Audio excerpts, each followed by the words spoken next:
understand that this is a political persecution. That was evidenced today by the Biden campaign themselves holding a rally here. They bring in Robert De Niro, who was shot down, but apparently he needs attention because it's been a while since he's cranked out a good movie. Your view of Donald Trump. You know my view of Donald Trump. He's a monster. He should not be allowed. Listen. Let's back up here. Give him a little room. Let's give him a little room.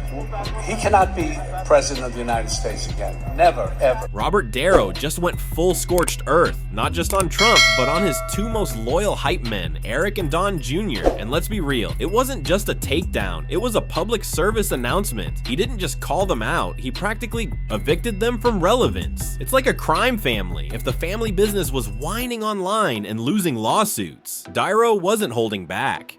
He made it clear that Trump's legacy isn't dominance, it's dysfunction, and his sons, just two guys desperately trying to keep the family empire afloat while their dad sinks it like one of his casinos. What exactly did he say to shake up the internet? Stick around to find out. So talk about his children, and you say that they're like a gangster family too. I don't want my kids to take this the wrong way, but if my kids did what these kids did, I wouldn't want to be related to them. I would disown them. Yeah. I'd have a serious talk with them.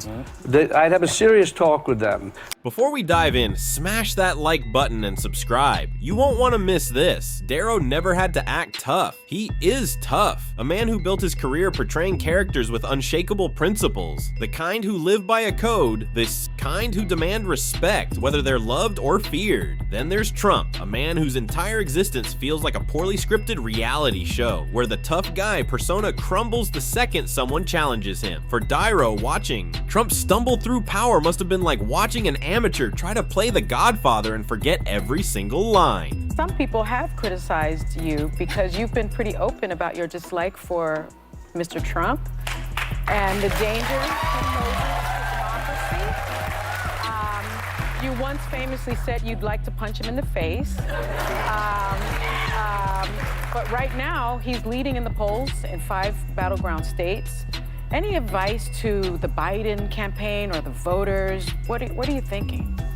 Well, I think I don't understand why people are not taking him seriously, because you read about it historically in other countries that they didn't take the people seriously. I think Hitler, Mussolini, but they're fools and clowns. Well, there will be, and I hear it. There's some people. I mean, who does not think that this guy is going to do exactly what he says he's going to do? So he spoke up, loudly, unapologetically, and often, not because he craved attention. De Niro's got enough awards to cover an entire mansion's walls, but because he saw the con unfolding in real time. Trump wasn't a leader. He wasn't even a competent villain. He was a two-bit hustler who somehow managed to trick America into handing him the nuclear codes. And De Niro, a man who spent his career portraying characters of substance, couldn't just sit back and let that slide. I love this city. I don't want to destroy it. Donald Trump wants to destroy not only the city, but the country, and eventually he could destroy the world. But we vowed we would not allow terrorists. I owe this city a lot. What really pushed De Niro over the edge wasn't just Trump's incompetence. It was how he sold weakness as strength. Real leaders don't whine, don't play the blame game, and certainly don't crumble at the first sign of criticism. Trump, on the other hand, is a man who'd rather pour his heart out on social media than take responsibility. A man who believes loyalty means everyone must defend his every mistake, while he throws them under the bus the moment they become inconvenient. De Niro, who spent decades playing fictional mob bosses with more integrity than Trump could ever dream of, had seen enough. But think about it. They bring out one actor. Remember in 2020 when every A-list actor in the world showed up for Joe Biden? They lined up one by one. Now they get one person. Dwayne "The Rock" Johnson disavowed, said, hey, listen, I regret voting for him. Cardi B, all the people that lined up behind Joe Biden understand that he has failed our country, he has failed the citizens of this nation, frankly, he has failed the world. But the fact that they are holding a rally across the sea from this very witch hunt, right across the street, tells us exactly what we all knew all along, that it is a political persecution. It is a witch hunt. But here's the real kicker. Trumpism isn't just a con, it's a bad one. A cheap knockoff of something real. The tough guy posturing, the empty threats, the I alone can fix it bravado. It's all ripped off from characters far better written than Trump himself. It's what happens when a guy who spent his life pretending to be powerful actually gets power and has no clue what to do with it. Dyro saw through it from day one. Jake LaMotta, who used to beat his wife, and he was in the Raging Bull. Is Trump worse than they are? To me, he is. Why? Tell us. Because he has no understanding that I can see of the outside world other than anything around him. He has no idea of what his purpose in life is as the president should be, and that is to pull the country together, to be for the people, to heal wounds, not to open them up and pour salt on them. He's I always say he's a lowlife. Yeah. He's a lowlife. And now Daro's making sure the rest of the world sees it too. Just when you think he might ease up, he goes straight for the jugular. This time, it's not just Trump he's tearing into. He's taking aim at the two wannabe mini-Trumps, Eric and Don Jr., who desperately want to inherit their father's throne of chaos. These two think they're starring in The Sopranos, but in reality, they're just background extras in a bad remake of Dumb and Dumber. Darrow didn't just call them out, he scorched them with his trademark intensity. He laid out exactly why these two aren't tough, they're not smart, and they sure as hell aren't fit to lead anything beyond a failed vodka brand or another shady real estate deal. They act like wannabe gangsters, he said, but real tough. Guys don't spend their lives begging for daddy's approval on social media. And he's right, these two have been auditioning for their father's love for years, but the only thing they ever get is an occasional half-hearted pat on the head before he shifts back to talking about himself. Each one of your kids, what's something you admire about each one of your sons? Well, Don is a hunter. He's a great, great hunter and knows everything about that world and guns and all. He was the first one that said, "Dad, boy, you got lucky," because I didn't realize that 130 yards is actually very close in that parlance. And he said, "You got lucky." He knew immediately when he saw that. He said, "It's incredible," because that's considered a pretty close distance. Dyro's takedown wasn't just about their desperate attempts to be taken seriously. It was about their total detachment from reality. They puff out their chests and call their dad a fighter, when the truth is, Trump bolts the second things. Don't go his way. Your father is not a warrior, Dyro said. He's a guy who throws tantrums and runs to his lawyers every time someone hurts his feelings. Honestly, that might be the most accurate description of Trump's entire existence. And let's talk about their jobs, or rather their lack of them. Eric and Don Jr. have spent their entire lives being handed everything, yet somehow they act like they built an empire with their own two hands. Dyro didn't mince words. These guys were born on third base and think they hit a home run. Their biggest accomplishments? Ruining a family business and making awful podcast appearances where they rant about the deep state while their dad dodges yet another subpoena. But the real irony? They sell themselves as fighters, warriors, men ready to defend America from whatever imaginary threat they've cooked up this week. Yet none of them would last 5 minutes in a real fight, whether physical, political, or intellectual. If Eric and Don Jr. ever had to face real adversity without daddy's money and legal team, they'd fold faster than one of Trump's casinos. Or is this a one and done? I don't know. I hope there's a couple where I interrogate him, then I arrest him, and then I escort him to jail. You mean Trump? Yeah, who do you think I mean? Well, I don't know. I'm just making sure. Just clarify. No, not Cohen. Him too, but okay. Trump definitely, yes. Dyro doesn't hold back, and this time he made it crystal clear. The Trump dynasty isn't built on strength, it's built on whining, lawsuits, and one long-running con. No matter how much they puff up their chests or scream into cameras, the world is finally seeing through it. If the Trump family were a crime family, they'd be the kind that gets caught on their first job because someone forgot to turn off their location tracking. Dyro pointed out that real mobsters have rules, loyalty, and a code. Trump and his sons? They have none of that. They turn on each other faster than Rudy Giuliani turns on a microphone he doesn't realize is on. Dyro didn't need to dig too deep to make his point. Trump's entire life is a laundry list of bad deals, broken promises, and lawsuits that read like the credits of a Law and Order marathon. From failed casinos to a fake university that scams students, every business venture Trump has ever touched has either gone bankrupt, ended in a lawsuit, or left a trail of unpaid contractors wondering why they ever trusted a guy who slaps his name in gold on everything. And yet, despite all of this, Trump still manages to sell himself as a business genius, a self-made success story.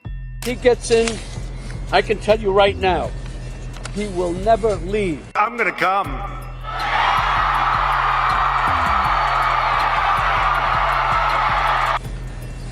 He will never leave. I'm gonna do it.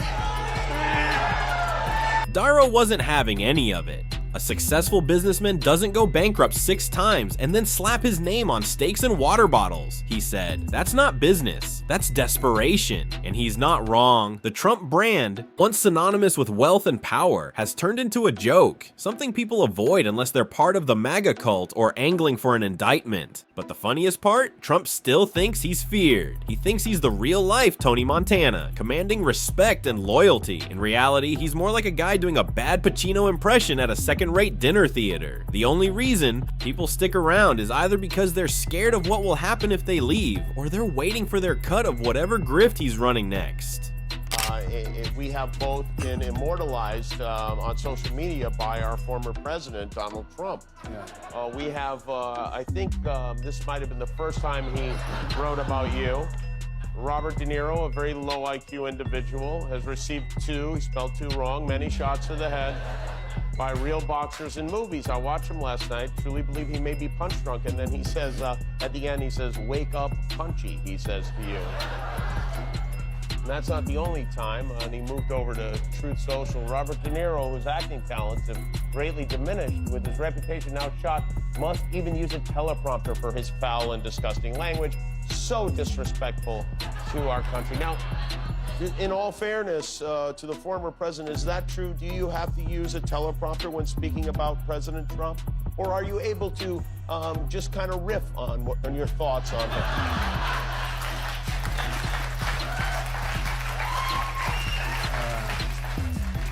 Yeah, he's so stupid.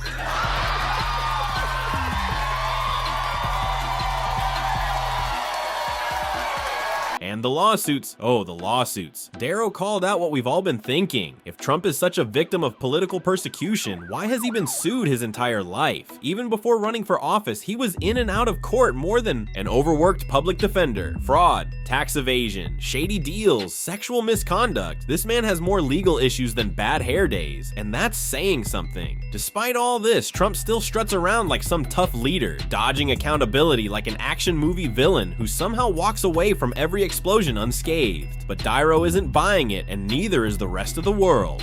Strength isn't about screaming into a microphone about stolen elections or threatening judges on social media. Give me a personal read, if you don't mind, Eric, what you want the audience to understand about how your father processed what happened to him and what he communicated to your kids about what they saw and how it affected him. Yeah, well, he called me from the hospital. I think that was the first phone call that he made, and obviously let me know he was okay. And it was a kick to the stomach, just to say the least. When you're seeing that, I mean, Chris, you didn't know. Obviously, you saw blood coming out of his face, but you heard multiple shots. You didn't know if he took shots to the torso. You didn't know where else he was hit. You didn't know if any of those agents were hit. And strength isn't running from lawsuits, blaming everyone else, and throwing your own people under the bus. Strength is facing the consequences of your actions, something Trump has never done in his life. Darrow's takedown wasn't just a rant. It was a reminder that real power isn't built on lies, lawsuits, and shady deals. And Trump, he's running out of people to con. Then, just like that, the internet erupted. Darrow's takedown spread like wildfire, with half of social media cheering like it was the Super Bowl and the other half foaming at the mouth like they'd just been personally insulted at Thanksgiving dinner. Supporters hailed it as legendary, a verbal knockout punch that left the Trump family reeling. Critics, on the other hand, scrambled to defend their man. Washed-up actor, Hollywood elite, who cares what he thinks? They muttered as if their own leader wasn't a former reality TV star who once faked being Lil Jon on national television. I asked, well, most importantly, how's the hair?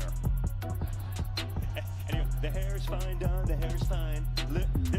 A lot of blood in it, but it's fine. But here's the real kicker. The MAGA defense squad, scrambling to spin this as just another attack on their poor misunderstood hero, pulled out all the classic moves.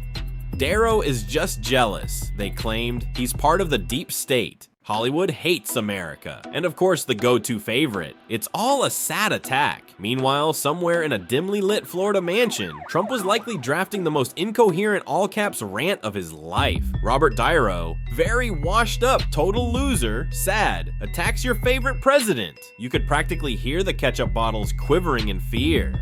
He'd probably toss in some nonsense about Diro's career tanking, how no one respects him, and how, of course, he's the real victim. Because, let's be real, if there's one thing Trump knows how to do, it's turning every loss into a self-pity parade. But here's why Diro's words hit differently. This wasn't some celebrity making a throwaway comment for clout. This was an icon, a man who built his career playing strong, principled characters, calling out America's biggest fraud. And it wasn't just an insult, it was a fact-based indictment.